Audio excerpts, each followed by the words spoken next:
দাপুটে জয়ে ত্রিদেশীয় সিরিজের ফাইনালে বাংলাদেশ ইমার্জিং দল। দেখুন, ত্রিদেশীয় সিরিজে ইউনিভার্সিটি স্পোর্টস সাউথ আফ্রিকা দলকে 7 উইকেটে হারিয়ে ফাইনালে চলে গেছে বাংলাদেশ ইমার্জিং দল। দারুণ এই জয়ের ফলে 2 জয়ে 4 পয়েন্ট তুলে ফাইনাল নিশ্চিত করল টাইগার ইমার্জিং দল, যেখানে টাইগারদের প্রতিপক্ষ দক্ষিণ আফ্রিকা ইমার্জিং দল।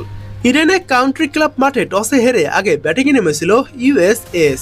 শুরুটা ভালোই করেছিল তারা। ওপেনার জেসন মুরহেড 1 রান করে সাজঘরে ফিরে গেলেও টিকে থাকা ওপেনার লুডউইস স্কুন্ট অ্যান্ড তিনে নামা ডেভিড টিগারের ব্যাটে ভর করে এগিয়েছে ইউএসএস এর ইনিংস। 50 হাঁকিয়েছেন দুজনেই। 57 বলে 51 রানের ইনিংস খেলে সাজঘরে ফিরে যান স্কুল্ট। তিনে নামা ট্রিগার ছিলেন দারুণ সাবলীল। দুমদারাক্কা ব্যাটিংয়ে 57 বলে 72 রানের টর্নেডো ইনিংস খেলেন ট্রিগার।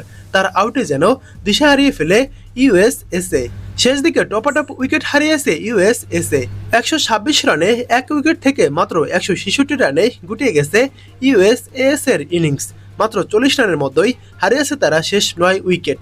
বাংলাদেশের হয়ে 4 উইকেট নেন চৌধুরী মোহাম্মদ রিজওয়ান। 2টি করে উইকেট তুলেছেন আমিনুল ইসলাম বিপ্লব এবং রোহানউদ্দৌলা বর্ষণ। ইকবাল হোসেন ইমন এবং সামিউল বাশার রাতুল 1টি করে উইকেট শিকার করেন। জবাব দিতে নেমে ব্যর্থ হয়েছে 2 টাইগার ওপেনার মাহফুজুল রবিন এবং হাবিবুর রহমান সোহান। 8 রান করেন রবিন, সোহান মিলেছেন ডাক। এরপর দলের হাল ধরেন শাহাদাত হোসেন দীপু এবং ইফতিকার হোসেন ইফতি। 22 বলে 17 রান করে ইফতি বিদায় নিলে ক্রিজে আসেন ইরফান শুক্কুর। দীপু এবং শুক্কুরের ধুমধারাক্কা ব্যাটিংয়ে জোয়ারবন্দরে চলে যায় বাংলাদেশ ইমার্জিং দল।